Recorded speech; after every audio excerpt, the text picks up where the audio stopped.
Welcome to the Folktale Project. This is Dan Scholes. Today we have our final story from Viking Tales for this week. And so far we've heard a number of tales from Olaf. We've heard a story of Harald and his creation of foe's fear, his spear point. And all of this, especially the last story, has you thinking of him as a bit older. No, I mean he does advance very quickly from baby to toothed thrall to young lad out exploring his world, not the full world yet. But now Harald is about to become king. And he's not quite as old as you might think he is. This is Harald is King. Now when Harald was 10 years old, his father, King Halfdan, died. An old book that tells about Harald says that then he was the biggest of all men, the strongest and the fairest to look upon. That about a boy 10 years old. But boys grew fast in those days, for they were out of doors all the time, running, swimming, leaping on skis, and hunting in the forest. All that makes big manly boys. So now King Halfdan was dead and buried, and Harald was to be king. But first he must drink his father's funeral ale. "Take down the gay tapestries that hang in the feast hall," he said to the thralls.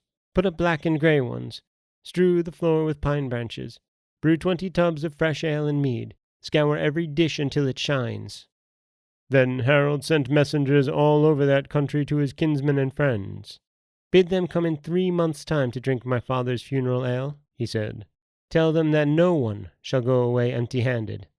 So in 3 months men came riding up at every hour. Some came in boats, but many had ridden far through mountains, swimming rivers, for there were few roads or bridges in Norway.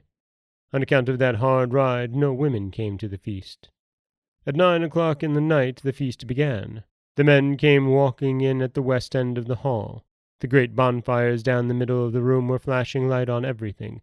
The clean smell of this wood smoke and of the pine branches on the floor was pleasant to the guests. Down each side of the hall stretched long, backless benches with room for 300 men. In the middle of each side rose the high seat, a great carved chair on a platform. All along behind the benches were the black and grey draperies. Here hung the shields of the guests, for every man, when he was given his place, turned and hung his shield behind him and set his tall spear by it. So, on each wall, there was a long row of gay shields, red and green and yellow, and all shining with gold or bronze trimmings. And higher up there was another row of gleaming spear points. Above the hall the rafters were carved and gaily painted, so that dragons seemed to be crawling across, or eagles seemed to be swooping down. The guests walked in laughing and talking with their big voices so that the rafters rang. They made the hall look all the brighter with their clothes of scarlet and blue and green, and their flashing golden bracelets and headbands and sword scabbards, and their flying hair of red or yellow. Across the east end of the hall was a bench. When all the men were in, the queen, Harald's mother, and the women who lived with her walked in through the east door and sat upon this bench. The thralls came running in, and set up the long tables before the benches. Other thralls ran in with large steaming kettles of meat. They put big pieces of this meat into platters of wood, and set it before the men. They had a few dishes of silver. These they put before the guests at the middle of the tables, for the great people sat here near the high seats. When the meat came, the talking stopped, for Norsemen ate only twice a day, and these men had had long rides and were hungry. 3 or 4 persons ate from one platter and drank from the same big bowl of milk. They had no forks, so they ate from their fingers and threw the bones under the table among the pine branches. Sometimes they took knives from their belts to cut the meat. When the guests sat back satisfied, Harald called to the thralls, "Carry out the tables."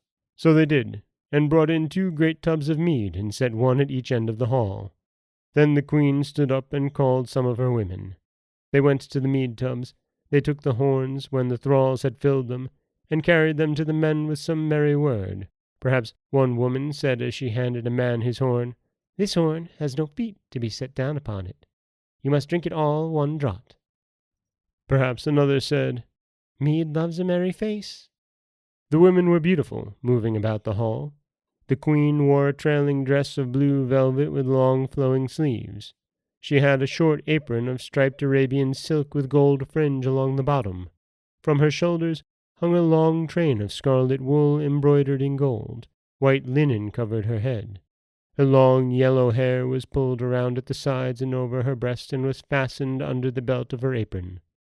As she walked, her train made a pleasant rustle among the pine branches.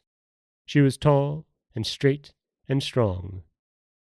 Some of her younger women wore no linen on their heads and had their white arms bare, with bracelets shining on them. They too were tall and strong. All this time men were calling across the fire to one another, asking news or telling jokes and laughing.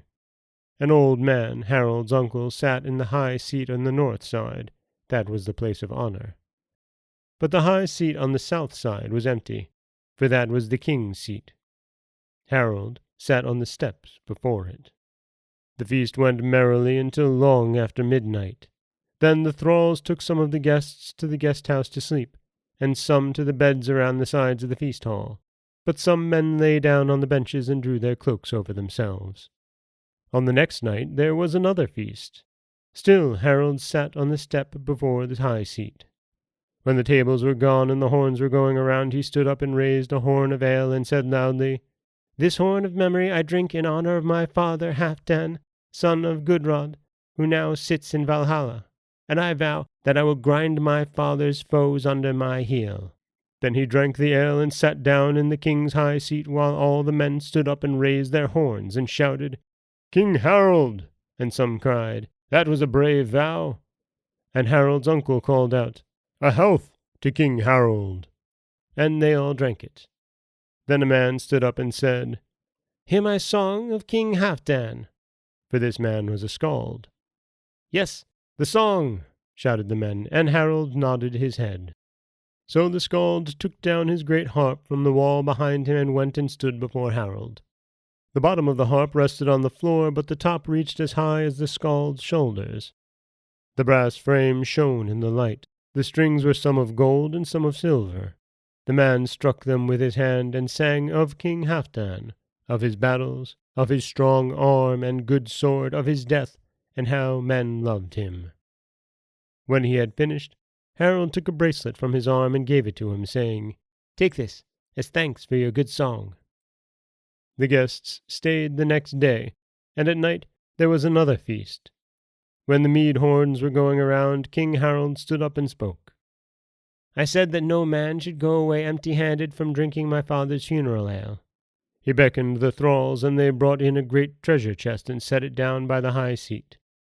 King Harald opened it and took out rich gifts, capes and sword belts and beautiful cloth and bracelets and gold cloak pins. These he sent about the hall and gave something to every man. The guests wondered at the richness of his gifts.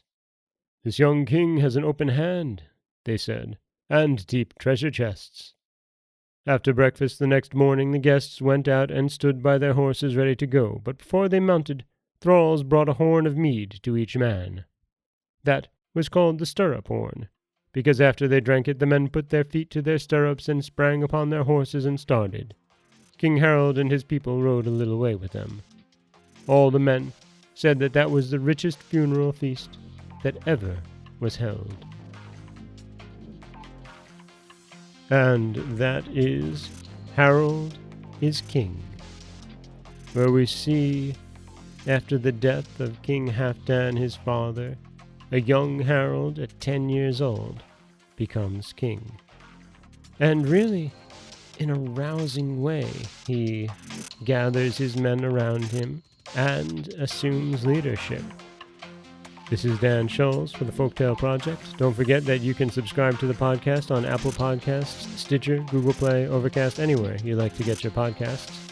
You can follow us on Twitter at Folktale Project. You can find us on Auto Radio, TuneIn Radio, iHeartRadio, Spotify, anywhere you like to listen.